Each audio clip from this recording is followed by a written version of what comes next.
Assalamualaikum warahmatullahi wabarakatuh. Perkenalkan, kami dari kelompok 4 mata kuliah manajemen risiko akan membawakan materi mengenai asuransi swasta atau asuransi pemerintahan. Sebelumnya, saya akan memperkenalkan anggota kelompok 4. Yang pertama, Mail Sri Dian Azma. Yang kedua, saya sendiri, Safira Ashifa. Yang ketiga, Findriwara Putri. Dan yang keempat, Yulia Pertiwi. Kita akan masuk kepada materi yang pertama, yaitu mengenai urgensi manajemen risiko. Manajemen risiko asuransi ini terdiri dari pertama, risiko strategi, yang kedua, risiko operasional, yang ketiga, risiko aset dan liabilitas, yang keempat, risiko kepengurusan, yang kelima, risiko tata kelola, yang keenam, risiko dukungan, dan yang terakhir, risiko asuransi. Kita akan masuk kepada materi risiko. Definisi dari risiko itu sendiri itu, risiko adalah ketidakpastian akan terjadinya suatu peristiwa yang dapat menimbulkan kerugian ekonomis. Manajemen dari risiko itu adalah proses pengelolaan risiko yang mencakup identifikasi, evaluasi, dan pengendalian risiko yang dapat mengancam kelangsungan usaha atau aktivitas perusahaan. Lalu, tahapan manajemen risiko. Tahapan manajemen risiko itu terdiri dari yang pertama, identifikasi risiko, yang kedua, analisa dan evaluasi risiko yang ditinjau dari severity dan frekuensinya, yang ketiga, pengendalian risiko.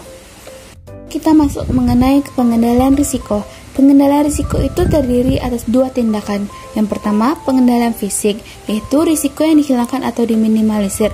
Dengan artian, menghilangkan risiko berarti menghapus semua kemungkinan mengenai terjadinya kerugian.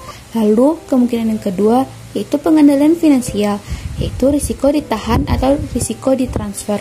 Yakni, menahan risiko berarti menanggung keseluruhan atau sebagian dari risiko. Misalnya, dengan cara membentuk cadangan dalam perusahaan untuk menghadapi kerugian yang akan terjadi.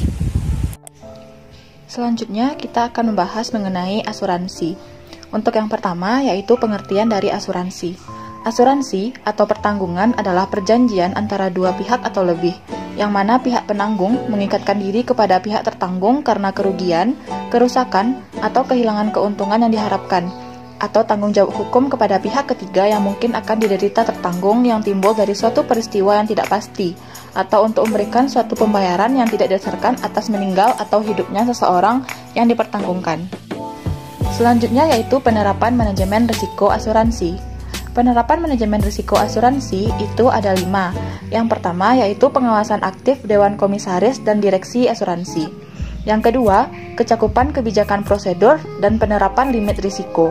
Yang ketiga, kecakupan prosesi identifikasi, pengukuran, pemantauan, dan pengendalian risiko. Yang keempat, sistem informasi manajemen risiko. Dan yang terakhir yaitu sistem pengendalian intern yang menyeluruh. Risiko strategi asuransi. Risiko strategi asuransi adalah potensi kegagalan asuransi dalam merealisasikan kewajiban kepada pemegang polis atau tertanggung atau nasabah akibat kegagalan dalam melakukan perencanaan, penetapan, dan pelaksanaan strategi, pengambilan keputusan bisnis, atau kurang responnya perusahaan terhadap perubahan eksternal. Proses manajemen risiko operasional asuransi yaitu ada 3 tahap. Yang pertama, identifikasi risiko operasional asuransi, yaitu mengidentifikasi parameter yang mempengaruhi risiko operasional. Yang kedua yaitu pemantauan risiko, penerapan sistem pengendalian intern, penyediaan laporan berkala kerugian akibat risiko operasional. Yang terakhir yaitu pengendalian risiko, adanya sistem untuk memantau pelaksanaan strategi, pengambilan keputusan bisnis, dan respon perusahaan terhadap perubahan eksternal. Jenis asuransi. Pada pembahasan kali ini, kelompok kami mengambil asuransi yaitu asuransi swasta dan asuransi pemerintahan. Untuk asuransi swasta, pengertiannya yaitu asuransi jenis ini adalah asuransi kesehatan yang dikelola oleh suatu perusahaan atau badan swasta. Asuransi jenis ini biasanya premi dibayarkan nasabah secara penuh. Premi yang dibayar pun bervariasi sesuai dengan manfaat yang akan diterima tertanggung. Yang kedua yaitu asuransi pemerintahan. Asuransi pemerintahan ini lebih dikenal dengan BPJS Kesehatan atau Badan Penyelenggara Jaminan Sosial Kesehatan. Asuransi kesehatan yang dikelola pemerintah ini berorientasi secara menyeluruh kepada masyarakat. Dalam pelaksanaannya pun, asuransi pemerintahan ini menggunakan asas gotong royong, sehingga bisa membantu masyarakat dari kondisi ekonomi menengah ke bawah.